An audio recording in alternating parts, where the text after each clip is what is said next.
Yeah, so I guess I'll start with where I met Tom. So it's pretty similar to Theo. You know, I met this pretty soon on in year 9. I met this very staunch guy straight out of Northland.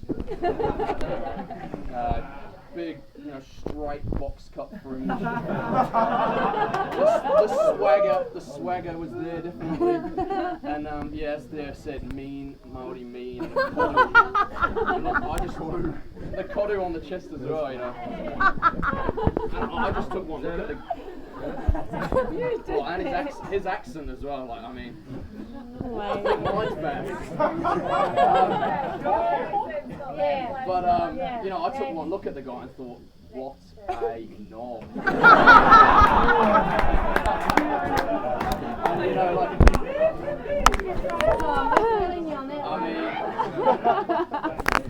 I mean, since then, obviously a few things have changed. He's grown his hair out to hide those humongous ears he's got. You know, the sunburn's faded and the accent's obviously gone. But you know, some things never change. He's still a bit of a knob. But I think that's probably what most people who know him sort of like about him. You know, he keeps it real. And you know, probably a bit hot and cold sometimes. Probably pisses a few people off every now and then. But you know, that's just Tom. You know, he's the kind of mate that you know, over the years I've known him, he'll be the first one to, you know, get a taxi back to your house and gap it, leave you with the massive bill. Standard. And then the next morning he'll wake up. Yeah. The next morning he'll wake up. Right. This is my speech, mate. You've got your. The next morning you'll wake up, eat your family's bacon and eggs, and you regurgitate it on the lawn for a bit of fertiliser. So I think Alistair wanted to thank you actually for keeping his lawn so fresh for the last 7 years. Yeah, look, I look at the time that me and Tom have spent together over the years, and we've shared a number of experiences, and I think for both of us, probably some of our greatest achievements have been shoulder to shoulder. And look, I think of some of the best times I guess I've had with Tom, and I go back to the rowing times when me and him would train in the pair, and it'd just be us two, and sitting out on the lake in the boat, and Cam barking orders at us, which it's pretty standard. Obviously you've heard his speech earlier, you know, seen him shaking a leg out on the dance floor, you know, you get pretty rowdy. But yeah, you know, I think of Tom, and you know, he's one of those guys. He's extremely loyal to have as a mate, and you know, he's always going to be there for you when you need him. So I think it's a testament to the people that have shown up, and obviously Cam and Victor said, you know, how people have travelled. That there's so many people have showed up for his 21st. I mean, it's either that or Cam's put on people heard that Cam was putting on some free booze, so it's one or the other, but I think it might be the first. So, yeah, I just like to say...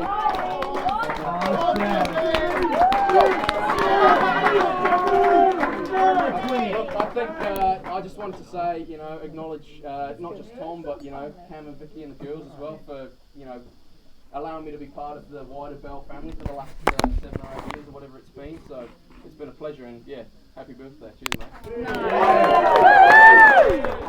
Great to see everyone here. Never knew Tom actually had that many friends. I'd just like to start off with, obviously it's been a bit of a theme, but when I first met Tom, like, the glorious guy, his laugh, mate, like, I can't believe it, it's this one guy rocking, he's just, but anyway, so like, I first really spent some time with Tom when my parents couldn't pick me up from rowing, and I had to go back to Tom's house. And so we like go back, meet Cam and Vicky, and it's all good, and like just finished rowing, so Tom makes himself a protein shake, and I'm just kind of standing there real awkwardly, and Tom smashes back his protein shake, and Vicky goes to him, "Tom, are you going to make Amy a protein shake?" And Tom just kind of stares at me like, Oh, okay. But anyway, it makes me a protein shake. It's all good. And Mum's running late or whatever, and gets pretty late, and Vicky goes, "Oh, would you like some dinner? You know, you're probably pretty hungry." And I go, "Oh, well, you know, not small, probably big. Don't mind a bit to eat."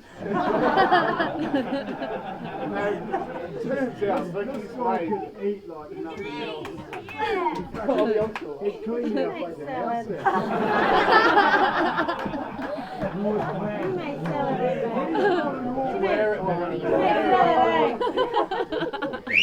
Anyway, it turns out Vicky's made Tom's favourite dinner, enchiladas. Oh, yes. I'm thinking sweet enchiladas for me. And so I smash back all of these, like, Vicky just keeps feeding me enchilada. And I end up eating it all. I'm pretty sure Tom's still dark about it today. But I end up eating all of Tom's dinner. And the whole time, I'm sitting at the table, I'll never forget it, and he's sitting right there, just across from me. He's staring at me. This is the most staunch, glorious guy. I didn't even really know at the time. And he's just staring at me, just watching me eat his dinner. And but I told me that was a pretty big deal, and that's kind of when I got the vibe that you hated me. I'm probably not wrong in saying that, but it turns out a bit of time in Hamilton, the bogan lifestyle is probably rubbed off. I remember Tom's screensaver was 1814, which is really bad, and Tom's favourite band at the moment is Nirvana. So it's been a big change for Tom, and pretty grateful to say that we're going to be part of that. Anyway, so I'll go to another stage when I think we were 15 or 16 or something, and we were staying in Whangamata, and Tom's the type of guy who falls in love with every girl he meets. He's such a great, awesome guy. Oh, he doesn't like it. I actually remember going to a bar, and the girl on the taking our money, he goes, "Wow, like this girl," and she was just some random. But anyway, Anyway, back to it. So this is when Tom first fell in love. With a girl in the name of Jordan. And anyway, staying at Whangamata with Karen and Vicky. It was the first time we really got on it, got smashed. Sorry, Mum and Dad, you probably didn't know that, but anyway, it was girl Jordan, loved his life, absolutely Anyway, so Vicky put on this absolute magnificent feat. It was this prawn curry. I'm only 15 and cut as fuck, so I can still remember how good this food was. Anyway, I stacked up my plate, piled it up, absolutely. And anyway, I was eating away, and Tom goes, "Nah, that's it, we have to go." He said, we have to go, really, he just wanted to go see his girl. And so he comes with me, and he says, "No, you have to get rid of it." So here I am, absolutely ripped, and I'm throwing this absolutely beautiful curry down the drain, and Tom's just like, hurry up, he's basically leaving without us. And I think it's fair to say I had a pretty good rugby season that year, from chasing Tom up and down Whangamata Beach with some girls. Anyway, most of the lads spent most of their time in this girl's horse trailer with Tom not to be seen. So too much information. I don't think I have some guys to vouch for me, but anyway, it's been great times. It's been alright, it's been okay. But no, in all seriousness, from the times where we used to catch the bus to Rome, we used to share an earphone and sing the songs out loud, probably in front of boys. To, Tom, I pissed on you and all that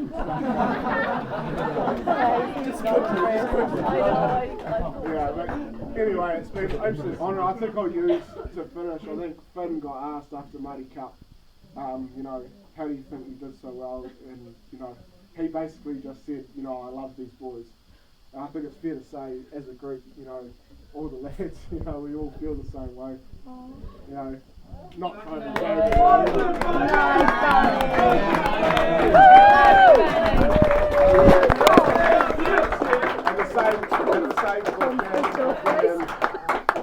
and all the sisters, you know, we love coming here. We all feel so comfortable, and it's a credit to our family and the way you've been raised. Balance. I'm the dad out here, so I had to still say this. But sorry about this, Vicky and Cam, but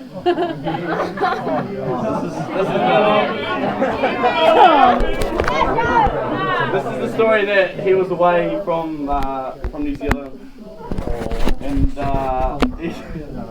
he told me about it in detail, and I thought it was. It's sort of was away on the gap year. And he had a lot of bucket list moments that he wanted to do. And so he was working at the school, obviously, and had a lot of... Come on, Tom! Come on, Tom! He had a lot of teachers around. Yes,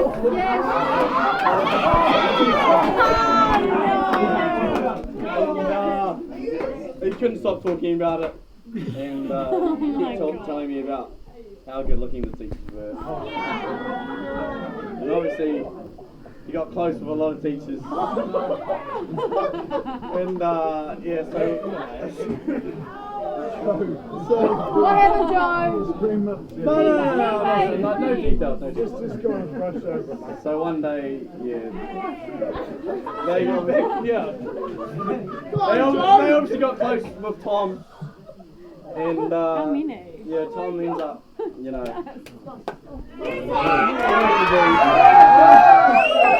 doesn't actually know.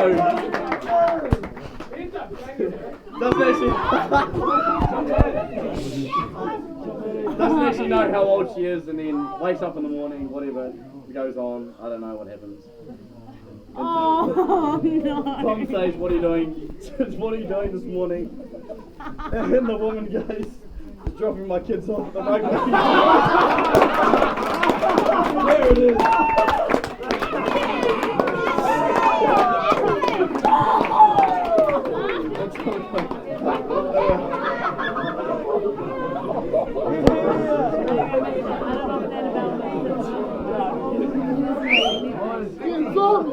Yeah, so Tom obviously doesn't know how to respond, so he does the usual. He gets out of there as fast as he can. He gets back to the hostel and doesn't know what he's doing.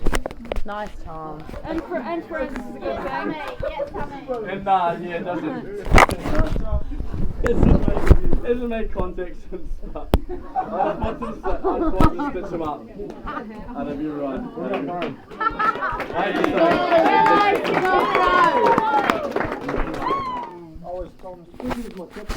I said to Tom, you want to do a hooker phone? He goes, yeah, bro.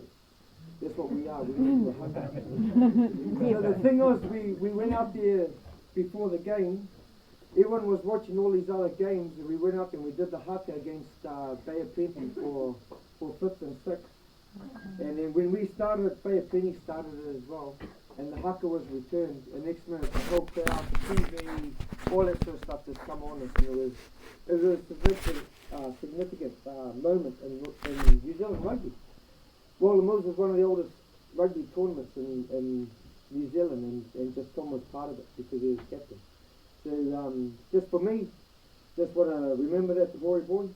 And I mean, it's much to do with the murder and Vietnam.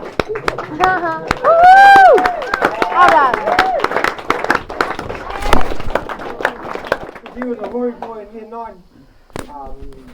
He was my boy, and he was something special to us. And one thing that we always bring is something like that. Just one other thing before we get going is, I always thought that Tom was going to come down to Hamilton Boys High and be a rugby player. And I mean, he come down there, and I mean, it killed me that Cam and Vic come down. They were my best mates. That brought a lot to me, and Cam brought a lot to me as a mentor for me as a coach. And the thing was with, I said to Tom, well, fuck it, you're going to go down there. No, I actually thought that he was going to captain Hamilton Boys first team. And when he got into rowing, I thought, good on you, bro. he's going to bring something special to rowing. And when they won the rowing 8, I was sort of just as proud as that as anything else. But the thing is, our boys do this for each other, you know, and it was just something special and significant to us as Northland and for us in Napui, and you're the man, bro. And, Nice, Tom.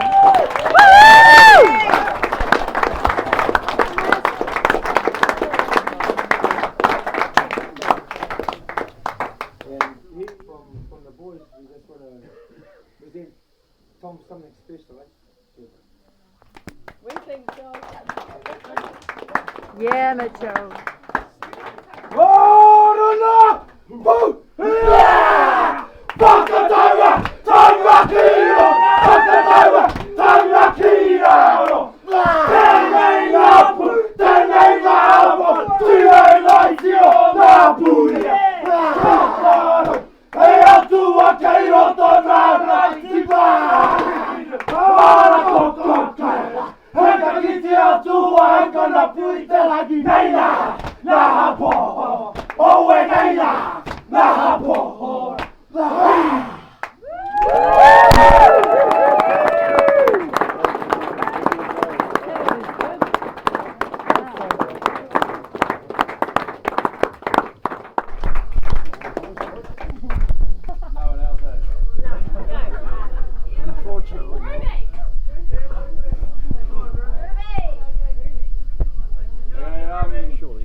I just want to say a big thank you to my, all my friends for coming, my family. Like, it's awesome that you guys have all come and like made the effort to come because you all live all over the country. So, it's good that you all came to make the effort.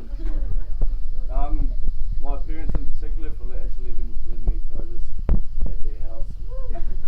Really appreciate it. And the boys from Northland, it's fucking awesome. I didn't think most of you guys would actually come down because Levi keeps it a secret, but it's fucking awesome that most of you guys made the effort. And if everyone's got a drink, I just want to propose a toast to a mate who can't be here. Mate Jim Halverson, last year we lost him. I just want to say, I wish he could be here, but yeah, cheers to